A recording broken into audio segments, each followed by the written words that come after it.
Choose the left tab. Left tap turning on. Nick opened the container next to him. A strange liquid slowly flowed into my mouth.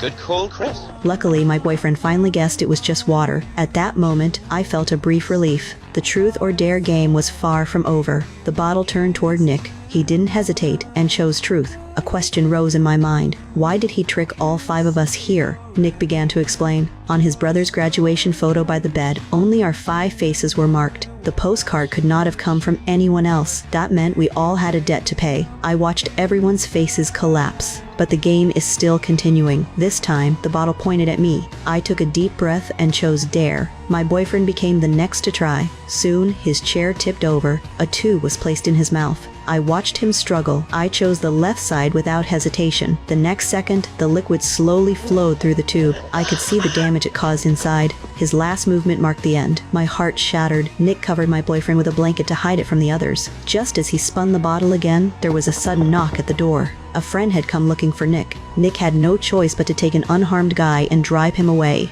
Inside, everyone shook their chairs frantically. We tried to rescue ourselves. My hand found a small knife. I cut the ropes binding me. Nick was about to enter. I left the others and climbed out the window. I ran to seek help. By the time Nick returned, I had vanished into the night. I stumbled into Nick's estate, confused. I just wanted to find a phone to call for help. But stepping into a room, I froze at what I saw. Nick's brother, Tom, was not dead. He was a vegetative patient now, lying in bed, hooked to an IV, watching the cabin through a big screen. I rushed to convince Tom to stop. The next second, the butler stepped in carrying a shotgun. Cut him down. Would have been better to let him die.